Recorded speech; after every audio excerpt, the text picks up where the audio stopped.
Los Angeles is a city that teaches you how to disappear.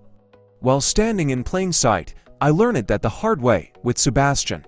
3 years of love hidden behind smiles for everyone else, 3 years of being unseen, erased, and sidelined, while he thrived in a world I could never belong to. And yet, in private, he made me believe I was the only thing that mattered. Until the day I realized, love should never feel like pain. And that's when I met Oliver. Guess what happened next? Watch out and don't forget to subscribe to Sweet Serenity BL. Los Angeles is a city that teaches you how to disappear while standing in plain sight. I learned that from Sebastian. We were together for 3 years, but if you asked anyone who mattered to him, his friends, his family, the people who lived in his world, they wouldn't know my name. They wouldn't recognize my face. To them, I was just a shadow that never crossed the light. Sebastian liked things polished, curated. His life looked like it belonged on glass surfaces and magazine covers, modern apartments in West Hollywood, quiet dinners where the wine cost more than my monthly rent, parties where everyone spoke softly but judged loudly. I never fit into those spaces, and he made sure I knew it without ever saying the words. In private, he loved me like I was the only thing that made sense. In public, he loved me like a mistake he planned to correct later. The first time I noticed it, I told myself I was imagining things. We were at a small gallery opening downtown. One of those places with white walls and overpriced drinks served in glasses too thin to trust. Sebastian walked ahead of me the moment we entered. Not far, just enough that no one would assume we came together. I stood behind him, hands shoved into my pockets, watching the way people gravitated toward him. He smiled easily, laughed when they laughed, leaned in close. When someone asked who I was, he answered before I could speak. "Oh, he's just someone I know." Someone. That word stayed with me longer than a night did.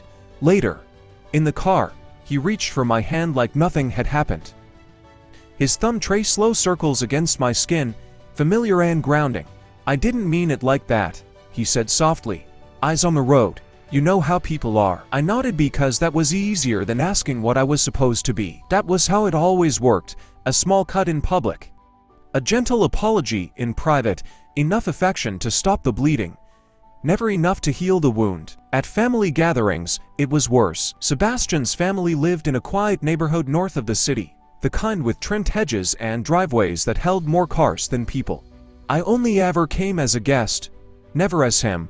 I was introduced as a friend, sometimes not introduced at all. At dinner, I sat at the far end of the table, passing plates, smiling politely while Sebastian talked about his work, his plans, his future. I listened to stories I wasn't part of and laughed at jokes that didn't include me. Sometimes, our knees brushed under the table. When that happened, he'd go still for just a second, then shift away, like heathen that was too visible. On the drive home, he would sigh, like the night had taken something out of him. "I hate lying to them," he'd say. "You don't have to," I'd reply, even though we both knew that wasn't true. "It's complicated, Lucas," he'd add, reaching for me again. "You know I love you." And I did know, or at least, I thought I did. Love shouldn't feel like being folded smaller and smaller so someone else can stand comfortably. But I told myself every relationship had its compromises. The class difference didn't help. Sebastian never mentioned money outright. He didn't have to. It was in the way he paid for everything without looking at the price, the way he talked about trips he'd take someday, assuming someday was guaranteed. It was in the way he'd glance at my shoes before meeting his friends, or suggest gently, always gently, that I might want to dress up a little more. I worked 2 jobs. I shared an apartment with a roommate who never cleaned. I counted grocery money. None of that embarrassed me until I saw it reflected in Sebastian's silences. He never insulted me. That was the worst part. He just edited me out. At night, when it was just us, he became someone else. He'd hold me like he was afraid I'd disappear. His forehead pressed against mine, his voice low and careful. "I don't deserve you," he'd whisper. Those words felt like love. They sounded like honesty. I clung to them. When I cried, because sometimes I did, quietly, into his chest, he'd stroke my hair and apologize without specifics. "I'll do better," he'd say. "I just need time. Please don't give up on me." And I didn't. The years passed like that.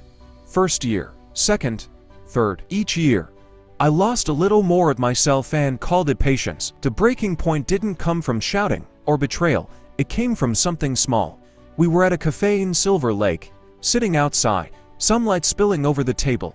Sebastian's friends were there, people I'd seen before but never spoken to.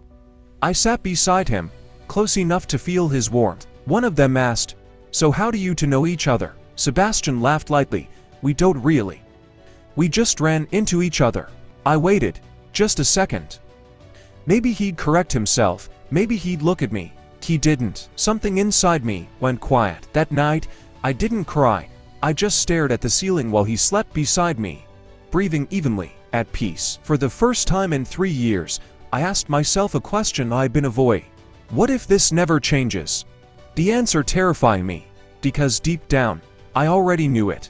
I didn't plan to leave that night. People always think moments like that are dramatic, suitcases thrown, doors slammed, final speeches rehearsed in the mirror. But the truth is quieter. It starts with exhaustion, with realizing you are tired in a way sleep can't fix. Sebastian was in the shower when it happened. The apartment was too clean, too still. His place always smelled faintly of citrus and expensive soap, like a hotel you were never meant to settle into. I sat on the edge of the bed, my phone face down in my hands, staring at nothing. The cafe scene replayed itself in my head, on a loop. "We don't really know each other." He had said it so easily, like it was the most natural thing in the world. I waited for the familiar wave of rationalization to come. He didn't mean it. He was just protecting us. It's complicated, but nothing came. Instead, there was only this hollow space in my chest, wide and calm and terrifying. When Sebastian came out of the bathroom, towel slung low around his waist, he smiled at me like everything was normal. "You're quiet," he said. "You okay?" That was the moment, the opening he didn't realize he was giving me. "I'm tired," I said. He chuckled softly. "You work too much." "That's not what I mean." He paused, watching me more carefully now. I could see him choosing his next words, the way he always did when things got close to the edge. "Did something happen today?" I looked at him, really looked. He was beautiful in the effortless way people with money and safety often are, relaxed, untouched by the constant calculations that lived in my head. He waited for me to speak, confident that whatever I said, he could smooth it over. "You erased me today," I said quietly. His brow furrowed. "Lucas." "No." I interrupted, surprising both of us. "Don't explain it. Just listen." He exhaled, already tired. "I didn't erase you. That's not fair." There it was, not denial, just a gentle correction, like I had misunderstood something obvious. "You said you didn't really know me." He ran a hand through his hair. "It was just easier." "Easier for who?" He didn't answer. The silence stretched, heavy and familiar. Normally, this was where I backed down, where I apologized for pushing, where he pulled me close and promised me someday. But something in me had finally gone still. "I can't do this anymore," I said. He laughed once, softly, like I'd made a bad joke. "Lucas, don't be dramatic." That word landed harder than anything else. "I'm not dramatic," I said. "I'm done being hidden." His expression changed, not anger, not fear, calculation. "Is this about money?" he asked gently. "Because if you need help, you know I." "It's not about money," I said, standing up. My hands were shaking now, but I didn't sit back down. "It's about being loved only when no one's watching." He stepped closer, reaching for me. "You know how I feel about you." That finally did it. He dropped his hand. "Lucas," he said quietly, "you're asking for things I'm not ready to give." And just like that, 3 years were reduced to a boundary he had never mentioned before. "I know," I said. "That's why I'm leaving." He stared at me, stunned, not because I was hurt, but because I was serious. "You'll regret this," he said. Not unkindly. "You're emotional right now." Maybe I was, but I had never been clearer. I didn't pack. I didn't need to.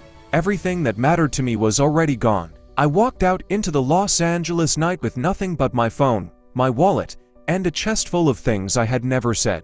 The city didn't care. Cars rushed past, headlights blurring into white streaks, music thumped from somewhere distant. People laughed on sidewalks, 11 ways I didn't feel. I walked until my legs burned. I didn't know where I was going.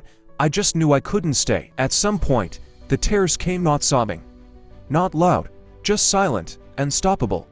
I wiped my face with the sleeve of my jacket and kept moving. That was when I noticed him. He was sitting on a low concrete wall outside a closed convenience store, staring at the ground like it had personally betrayed him. There was something familiar in the slope of his shoulders, the way his hands were clenched together. I don't know why I stopped. Maybe heartbreak recognizes itself. "Do you have the time?" he asked without looking up. I checked my phone. 12:47. He let out a humorless laugh. "Figures." I hesitated. Then, against every instinct that told me to keep walking, I sat down a few feet away. "Bad night?" I asked. He glanced at me, eyes red but dried. "That obvious, yet." He nodded slowly. "Just ended something that probably should have ended a long time ago." The words hit too close. "Me too," I said. We sat there in shared silence, the city humming around us. "My name's Oliver," he said after a while. "Lucas." He leaned back, staring up at the sky. "You ever realize you were holding on to something because letting go felt like admitting you wasted time?" I swallowed. "Yeah." He turned to look at me then. Really look. There was no pity in his eyes, just understanding. "Want to walk?" he asked. We walked. No destination, no expectations, just two people moving through the night, trading fragments of stories without names or details. Enough truth to breathe, not enough to bleed. Oliver didn't interrupt. He didn't offer solutions. He didn't tell me what I should have done. He just listened. When I actually stopped talking, emptied out in a way I hadn't been in years, he nodded once. "That sounds lonely," he said. It was such a simple thing to say. I felt my throat tighten.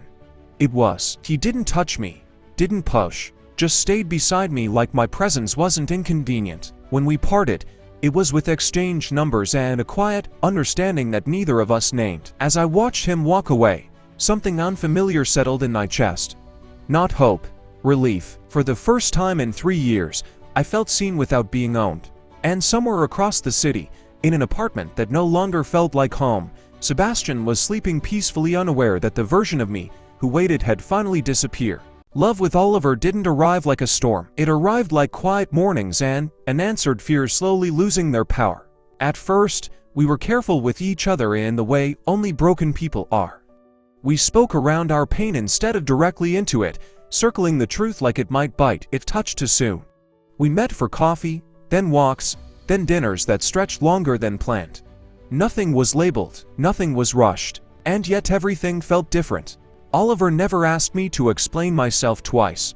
When I hesitated before speaking, he waited. When I went quiet, he didn't fill the space with assumptions. He listened with his whole body, like my words mattered simply because they were mine. That alone was unsettling. The first time he reached for my hand in public, it caught me off guard. We were standing in line at a food truck near Echo Park, the smell of fried dough and spices heavy in the air. I was telling him about my roommate, about how he'd once left the stove on and nearly burned the place down.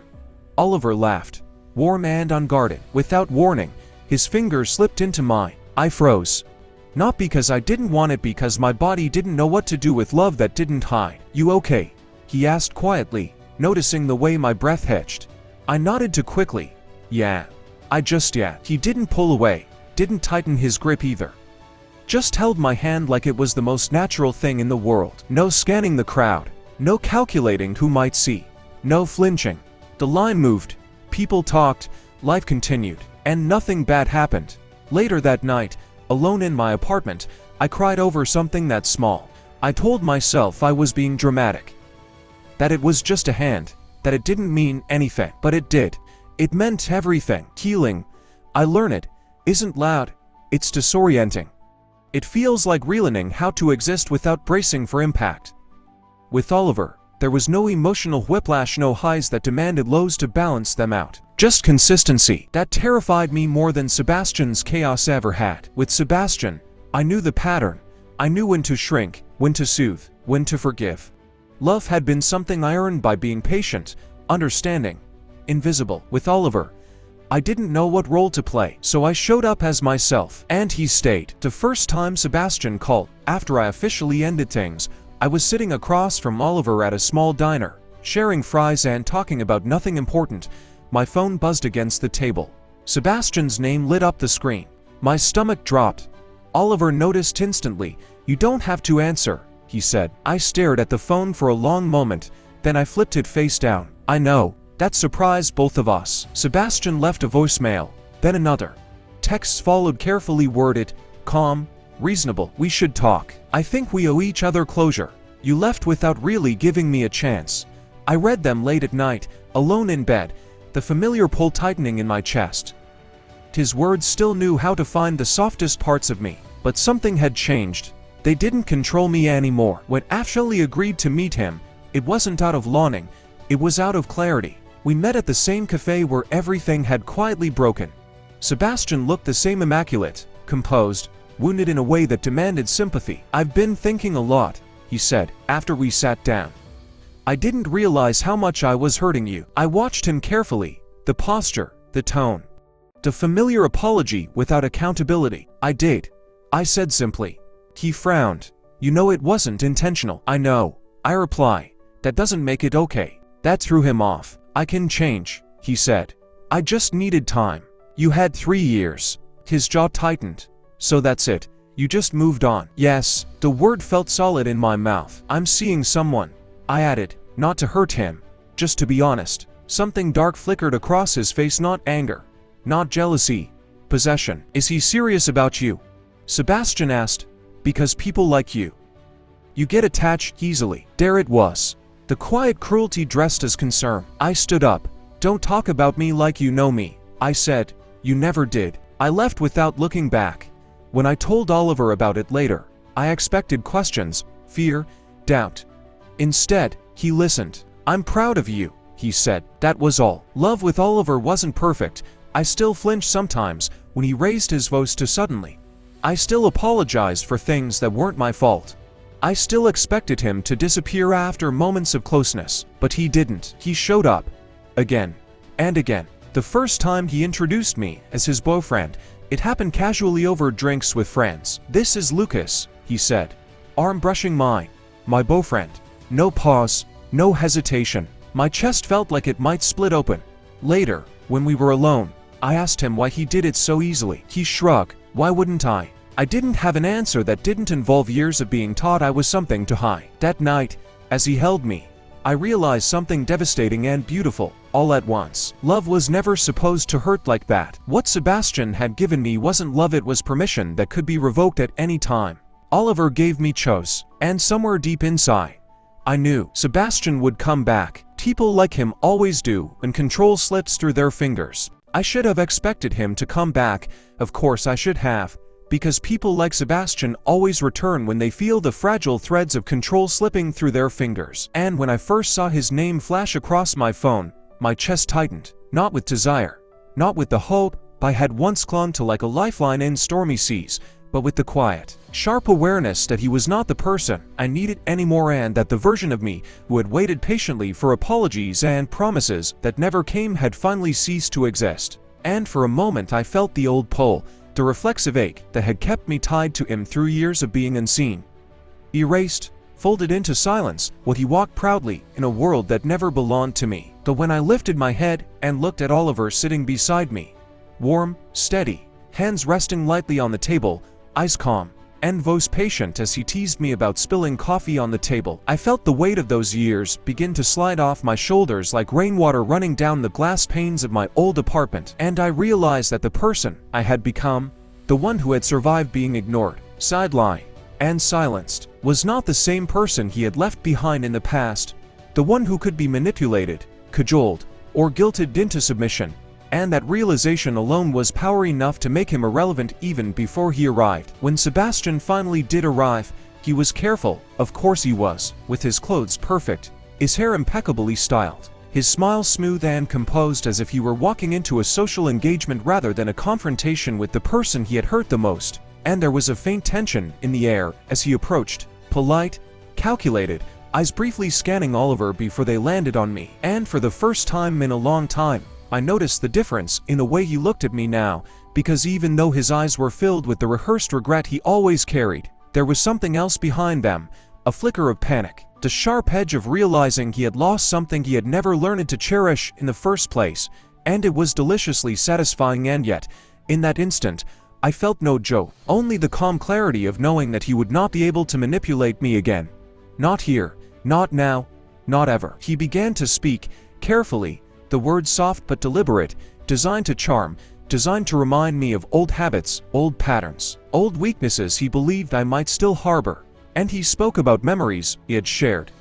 Memories that had once felt precious and now rang hollow in my ears because the context had shifted and I had shifted with it. And when he said, "I've been thinking a lot, and I realize I hurt you more than I understood," I didn't flinch, didn't soften, didn't reach for the familiar reassurance that I had once sought so desperately. I only let him speak and waited for the inevitable manipulation, which came wrapped in sweetness, in the quiet insinuation that I had been the one who abandoned him, the one who left without giving him a chance to make amends, the one who now forced him to face the consequences of his own failures. And when he looked at me, eyes glimmering with what he thought was pain, I met his gaze with calm, steady, unflinching eyes and said, "You had your chance, Sebastian," and left the rest unsaid, leaving him to feel the absence he had so carefully cultivated in me for years, leaving him to confront the reality that the person he had once dismissed, the person he had treated as a shadow, was no longer available to him,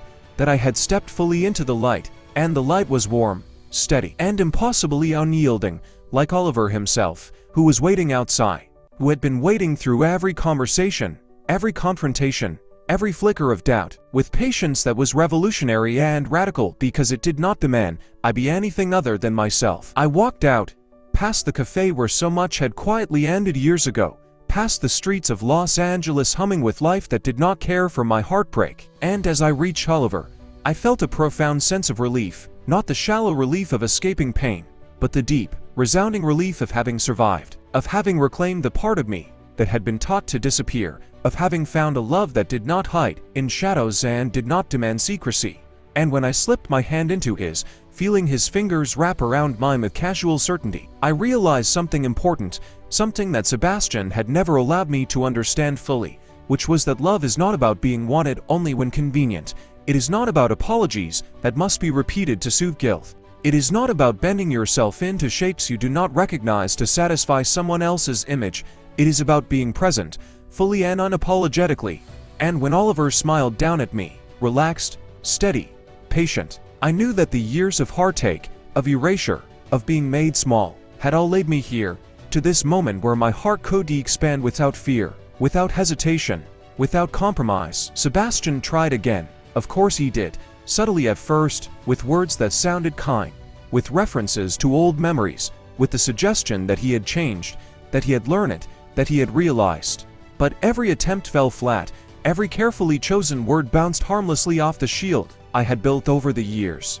Because I had learned that love that hides in shadows is not. Sebastian tried again. Of course he did, subtly at first, with words that sounded kind, with references to old memories, with the suggestion that he had changed, that he had learned it, that he had realized. But every attempt fell flat, every carefully chosen word bounced harmlessly off the shield I had built over the years. Because I had learned that love that hides in shadows is not love. And any love offered after years of manipulation, after years of erasure, is hollow. And I refused to enter that hollow space again, refused to fold myself smaller for anyone. And the power of that refusal was intoxicating, steadying, and terrifying all at once because it was entirely new, entirely my own, and entirely liberating. And I felt it in every beat of my heart as I watched him finally understand that he could no longer control me, that I would no longer wait for him to see me as I deserved to be seen, that my choice had shifted irrevocably, and my choice was Oliver. Oliver, who did not need to manipulate me, did not need to erase or hide, who loved me with a consistency that was quiet but unbreakable, who held my hand openly in cafes, in streets, in the park, who let me laugh in public, who let me cry without guilt, who let me exist without apology.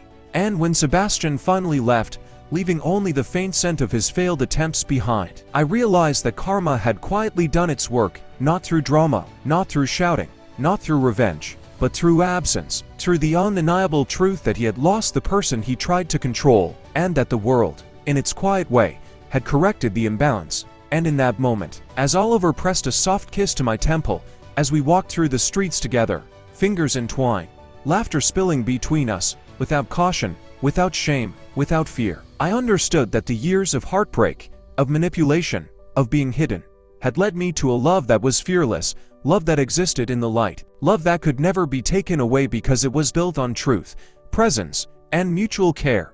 And as the city around us continued to hum with its indifferent rhythm, I finally felt free, fully seen, fully loved, fully alive, and in the warmth of Oliver's hand in mine.